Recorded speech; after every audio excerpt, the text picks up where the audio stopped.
Cuando Sucre comienza su carrera militar tan joven, va a tener dos escuelas. Primero la escuela de la guerra, que claro le va a enseñar mucho, le va a complementar aquellos conocimientos teóricos que él siempre trató de acumular y de reunir desde su más tierna edad, y luego va a tener la experiencia de algunos jefes militares junto a los cuales va a formarse y a aprender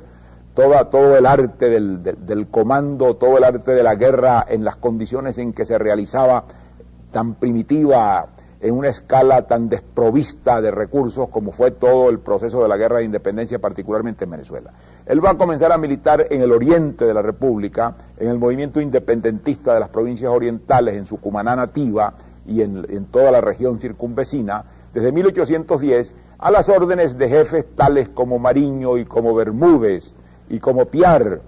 De modo pues que él va a comenzar su primera experiencia guerrera al lado de estos hombres, de los cuales va a aprender muchas cosas. Y más tarde, el año de 1811, cuando Venezuela se independiza, cuando comienza ya a enfrentarse la definitiva oportunidad de afirmar esa independencia frente a la cometida de Monteverde, y se designa a Francisco de Miranda general en jefe,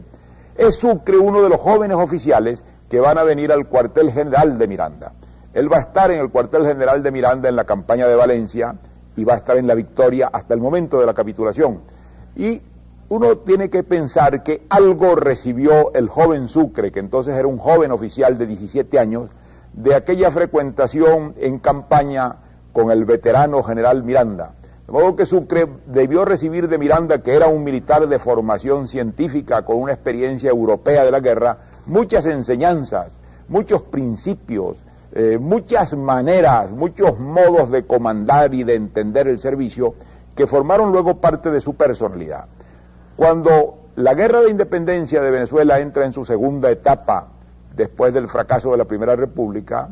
allí está Sucre, y Sucre va a formar parte de toda la campaña de Oriente, y más tarde Bolívar lo va a distinguir de inmediato. Cuando Bolívar lo conoce, se da cuenta de que Sucre tiene condiciones excepcionales. Esas condiciones no eran fáciles de reconocer, porque él era humanamente un tipo muy distinto del de aquellos militares pintorescos, llenos de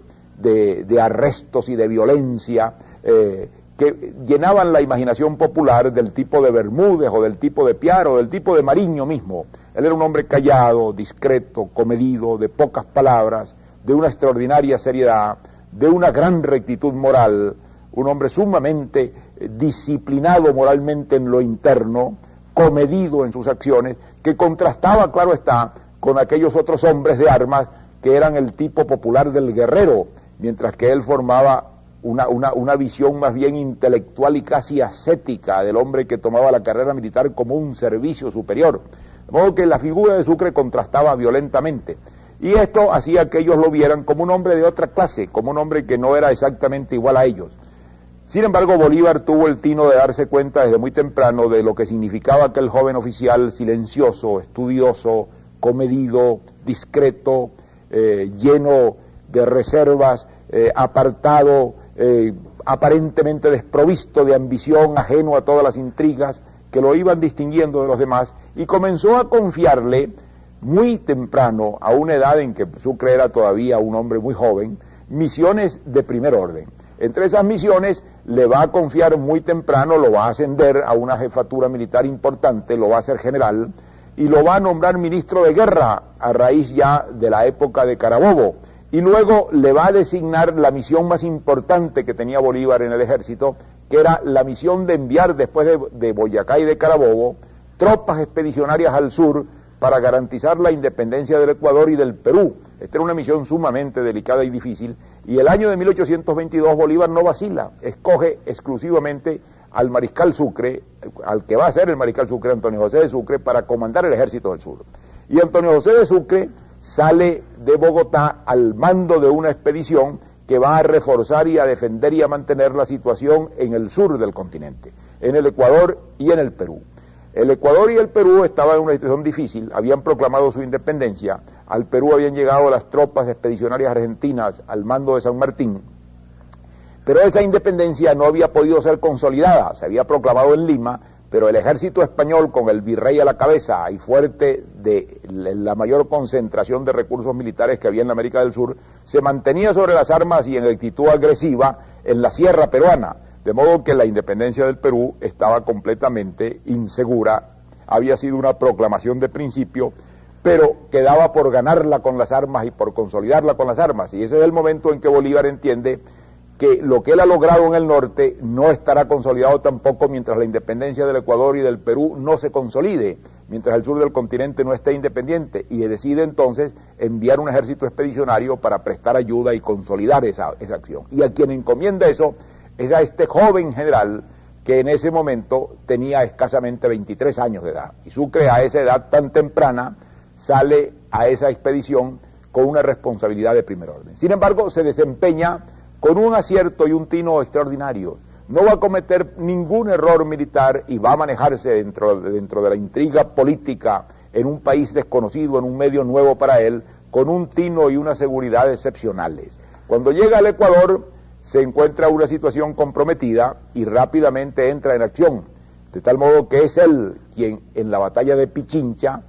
realmente realiza, obtiene y confirma la independencia del Ecuador y se convierte en el libertador del Ecuador a una edad muy temprana y como jefe del ejército expedicionario que Bolívar le ha confiado. Ya esto le da una dimensión muy importante en la Guerra del Sur, de tal modo que cuando Bolívar llega para incorporarse a esa acción y cuando pasan al Perú y cuando finalmente se da la acción de Junín, entonces queda el grueso del ejército español confinado y en actitud amenazante en la sierra peruana. Es una guerra difícil porque se va a librar en altitudes extraordinarias, al sur y al norte del Cusco, en el riñón de los Andes, en altitudes a las cuales los soldados que venían de la guerra de Venezuela y de Colombia no estaban habituados,